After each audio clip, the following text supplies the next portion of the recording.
When Mohamed Salah signed with Liverpool in the summer of 2017, few expected that this transfer would become one of the turning points in the club's history. The 42 million euros paid for him spoke for themselves. Yes, they bought a quality player, the leader of Roma, but not a superstar, capable of taking the team to the next level. Moreover, many recalled the Egyptian's first unsuccessful experience in the Premier League. He didn't succeed with Messi at all. What can I say? Even Salah himself admitted back then that in his youth he doubted himself and didn't think he could make a name for himself in Europe. Now those doubts can be seen with a chuckle, except with a chuckle. Mohamed, if not the best, is one of the best footballers in Liverpool's history and in the entire Premier League.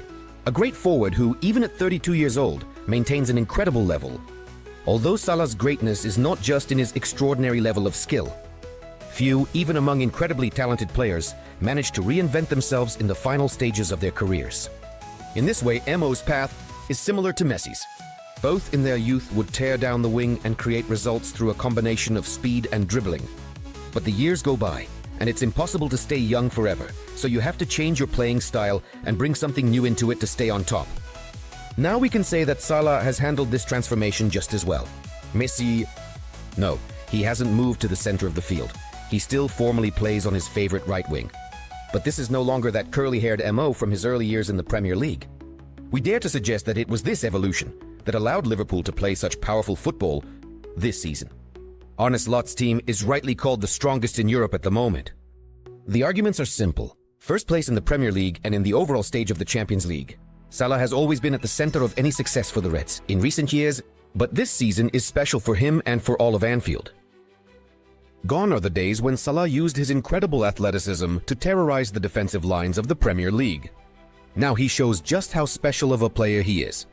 Under Slot's guidance, there are fewer of those destructive direct runs behind the defense, but other qualities of Salah have emerged that make him better than any of his teammates.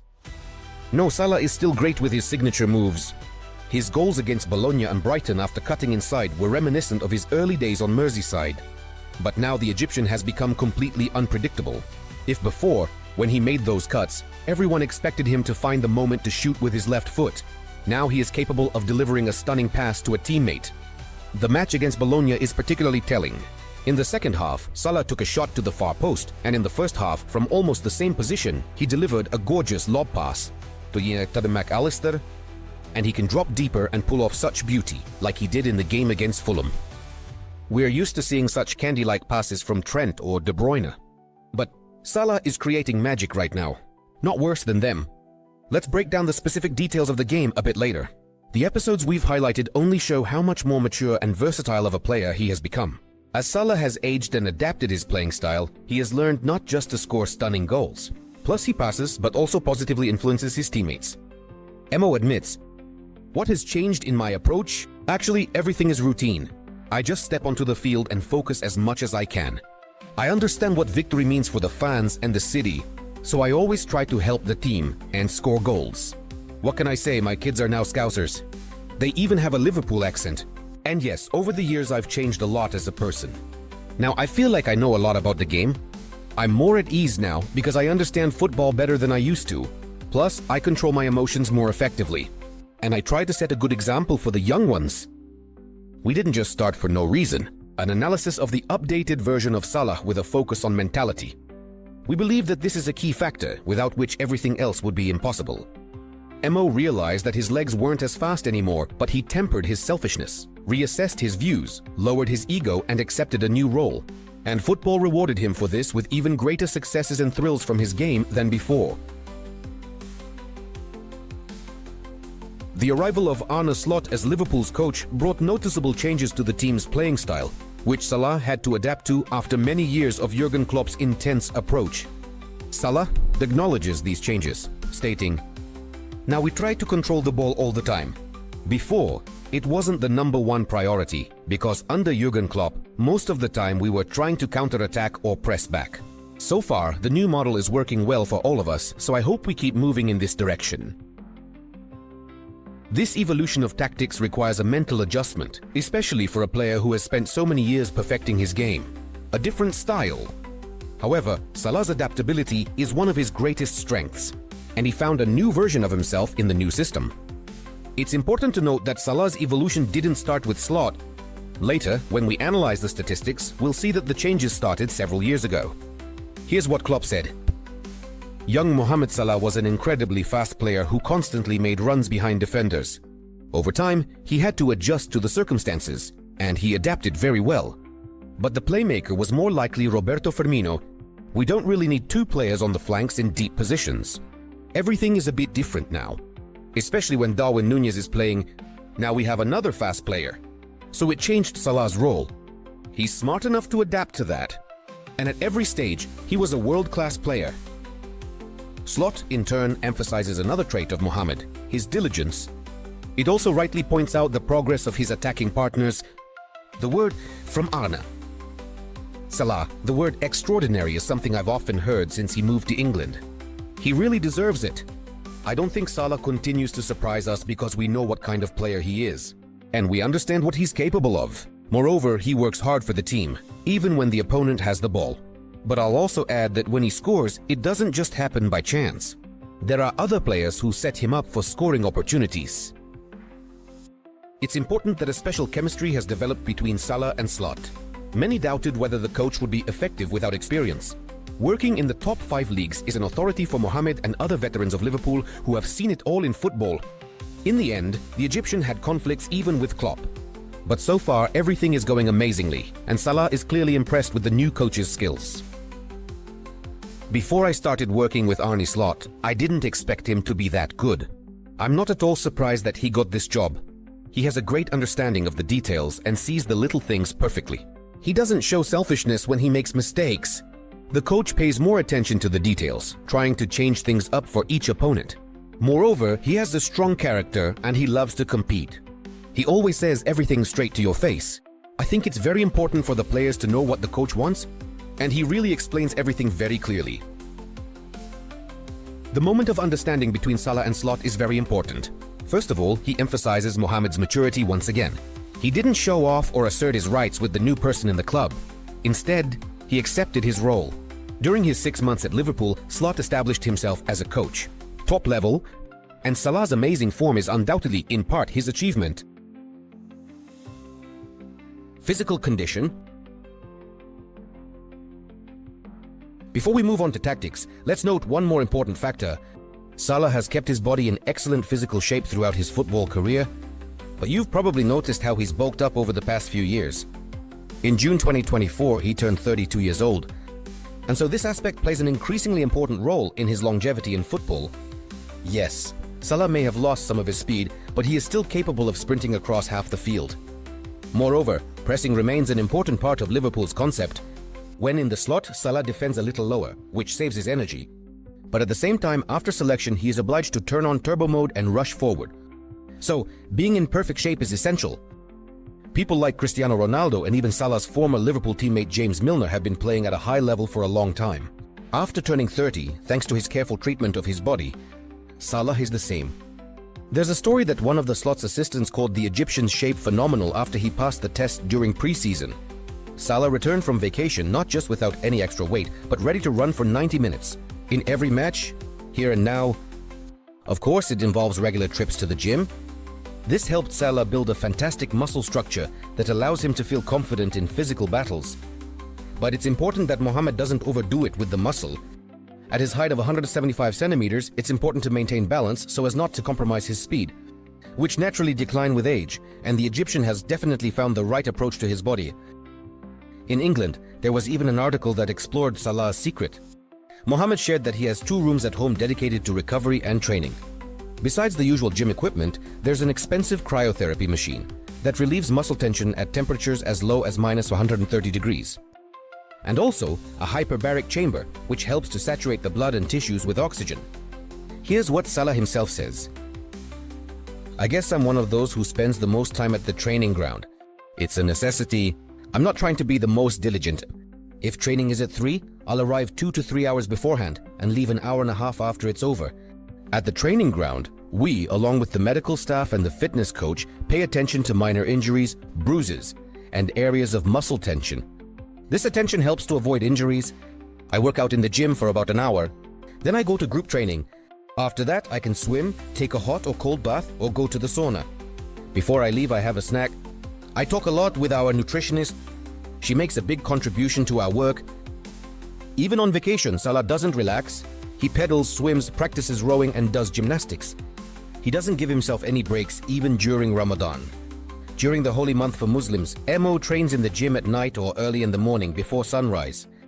He also constantly monitors the release of new recovery devices and methods and carefully keeps an eye on his body fat percentage.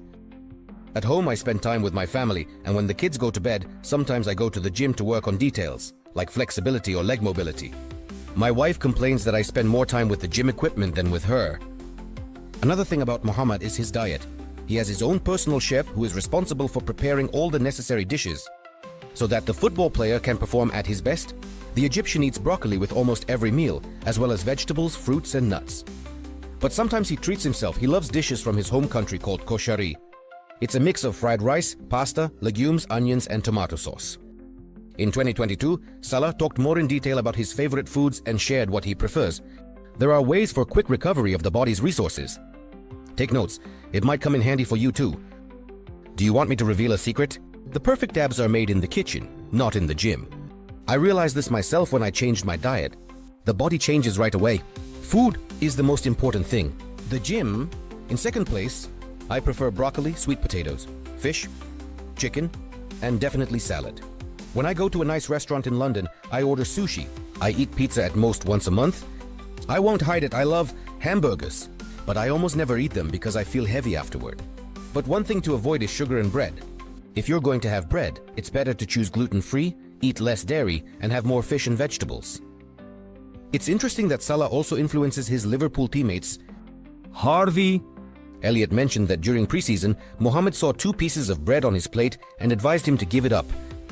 Elliott couldn't do it, but he switched from white bread to whole grain. Salah pays close attention not only to his body, but also to his state of mind. You've probably seen how he celebrates, right? Goals in a meditation pose. And it's not just for show. The footballer meditates for 10-20 minutes a day, and he insists that it helps him manage stress and boost his concentration. And also to control emotions, Salah says that you shouldn't run away from them, you just need to work with them. Another one of his secrets is visualization. Let's let Mo tell you himself. This habit came about after meeting a champion, whose name I wouldn't want to mention. After that, I got into YouTube and watched an interview with swimmer Michael Phelps. It was incredible.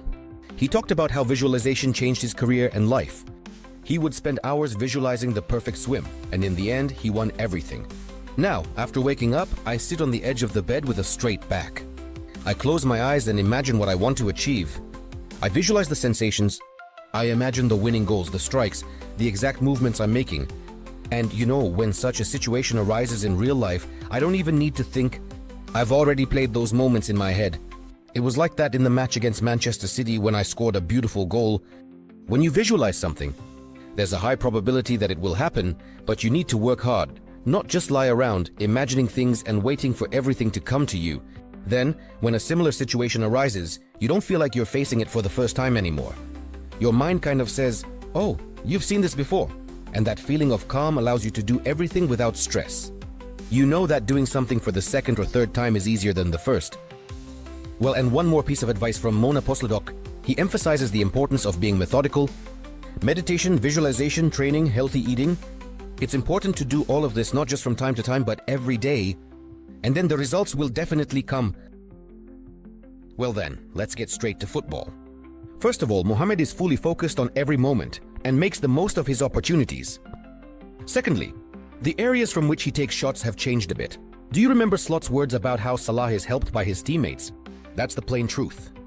Luis Diaz-Gakpo, McAllister and Trent have a great understanding of Mo's movement and adjust to it, while he adapts to them. Thanks to this, Salah has the best XG numbers of his entire career at Liverpool. His teammates create a lot of chances for him. By the way, the current numbers for the ratio of actual goals to expected goals are excellent for all the forwards at Liverpool. Even Darwin Núñez is scoring almost as much as he gets chances. By the way, it's said that Salah is supporting the Uruguayan in every way, and he genuinely believes that he helps him score more. Thanks to a clear system and the progress of his teammates, Crouch is looking better, and so is Mohammed. After all, football is a team sport. Salah is also helped by the personalized settings from Slot. One of them is that now Mo is constantly finishing off crosses at the far post. Previously, he operated closer to the edge of the penalty area and looked for rebounds. Now he regularly rushes in to finish things off himself.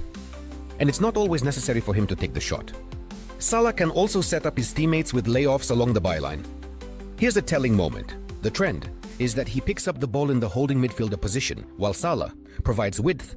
Receiving the ball in his favorite area, he starts dribbling, shifts to the center, and earns a dangerous free kick. Here, visualization helps Mo. One can only guess how many times he has replayed such moments in his head. So let's talk again about the simple thesis that Mohamed's evolution wouldn't have been possible without the actions of his teammates and the head coach that worked to maximize his efficiency. Well, here we are at the highlight of the program. After all, who didn't know that Salah is a top-notch dribbler and goal scorer? But Salah as an elite creator is something new. But let's not underestimate this skill. Since 2017, when the Egyptian arrived in the Premier League, only Kevin De Bruyne has made more assists. The cherry on top of the new Salah can be called his through balls. This is truly something incredible. In the style of prime Messi, Mo takes advantage of the fact that everyone expects him to shoot after he shifts to the center. But now at any moment, he can make a through ball to a teammate and set them up in a scoring position where they just have to score. What we are all witnessing is something special. The way Salah controls the game, how he creates moments for us, is incredible. We are very lucky to have Mohamed, and we are proud to be his teammates and help him become better. And he will already try to do better than us. This is Cody Gakpo speaking. Here are a couple more examples of compliments from the Dutchman. Here, Salah is playing with experience. He takes a pause and waits for the best moment to make a pass into the corridor. Just take a look. How he broke through Leicester's defense twice in just a few seconds. Or how he sensed Darwin's run opening up. The perfect combination of timing, accuracy, and power in the pass. And those beautiful switches from flank to flank that open up the attack. Also in the Egyptians' arsenal. Just a master of passing. An example of Salah's experience in this aspect is the moments when he draws defenders towards him. Here, it's impossible not to draw another analogy with Messi. Mo slows down with the ball at his feet, takes a pause, and in doing so, he draws the opponent's defenders towards him. They look at him and lose sight of the other attacking players, which Salah takes advantage of at the right moment. Such drawing of defenders towards himself gives an incredible boost to his attacking partners. All they need to do is open up in the right area and not waste the moment. In drawing the opponent's attention to himself, several factors are important. Luxurious ball control, reading the game, the ability to slice through opponents' defenses, and the status of a superstar that draws special attention from defenders. Mohamed has all these qualities, and he maximizes them for the benefit of the team. Salah is speaking. I love how the Brazilian Ronaldo played, as well as Zidane and Totti. I always looked at them and saw how much they enjoyed the game. Cristiano also became an example for me when I started playing in Europe. His dedication to football is impressive. Yeah, and how he takes care of his health. You can see that his achievements speak for themselves. I looked up to these players when I was young and dreamed of playing with them at least once, or becoming like them. Salah's evolution as a playmaker has reached its peak. Right now, there are only a handful of players in the world who can consistently execute such delicate plays. Add to that experience, scoring skills, professionalism, and you get the perfect attacking footballer that one can only dream of. It's quite possible that the 24-25 season will be Mohamed's last in the Premier League. If that happens, Salah should be remembered not just as a prolific scorer, but placed in the same league as Thierry Henry and Wayne Rooney, as the embodiment of a top forward and a creator. That's all for now. It looks like Salah is racing towards the Ballon d'Or at full speed. This year there won't be any World Cups or European Championships, so the absolute priority will be on success at the club level. And Liverpool is doing great so far. In the Champions League, they're crushing everyone, and in the Premier League, they're increasing their lead over the challengers. If everything continues in the same vein, Salah will be the main contender for the award. But in this barrel of honey, there's one big spoonful of tar. The problem is that Salah's contract with Liverpool expires at the end of the season, and there are still no developments regarding his extension. It's been reported for a while now that clubs from Saudi Arabia are calling for the Egyptian player. Local media are reporting that his summer transfer to Al Hilal is already 99% complete, where they are currently trying to part ways with Neymar. It seems that Salah himself is frustrated with this situation. Here's what he said in November. It's almost December, and I still haven't received a single offer to stay at the club. Most likely I'll leave next summer rather than stay. You know that I've been at Liverpool for many years. There's no other team like this one. I love the fans. They reciprocate my feelings. But not everything depends on me or them. Let's wait and see. Of course, I'm disappointed. I'm not planning to end my career. For now, these are my last 6 months in England. There's no progress in the negotiations. As reported, the obstacle right now is Salah's demands, as he wants a raise or at least to keep his current salary. Right now, he earns almost 19 million euros a year. Only De Bruyne and Haaland earn more in the Premier League. Without a doubt, right now, Emo deserves that money, but the Liverpool bosses are unsure if the Egyptian can maintain this level going forward. After all, he'll be turning 33 this summer. The press is already mentioning names of potential replacements. It is reported that Arne Slot considers Rodrigo from Real Madrid to be the perfect replacement for Salah. The Brazilian's quality really fits Liverpool perfectly, but the question is, will Madrid want to part with such a valuable asset? Moreover, unlike Mohamed, Rodrigo has never been known for his goal-scoring ability. A backup option, Kenan Yildiz from Juventus. It's a very risky option. Yes, the Turk is only 19 and he's extremely talented, but he probably won't be able to replace Salah right here and now. Of course, we hope that the Pharaoh will stay at Liverpool and continue to delight us with his skills at the highest level. It's definitely too early for him to go to Saudi Arabia. But for now, all we can do is wait. Finally, let's hear from Mo himself. I'm very proud of my stats, but I need to stay humble. I don't want people to say at the end of the season that I had incredible stats when the team won nothing. I think about how I want to be remembered, especially if these are truly my last 6 months at Liverpool. Do I want to look back and see that I was too nervous about the contract? Or do I want to point out that I had an incredible season? My goal is to win the Premier League. As for the Ballon d'Or, the only thing I think about is winning the Premier League. We didn't celebrate the last gold as a result of COVID. So right now, I want to do something special for this city.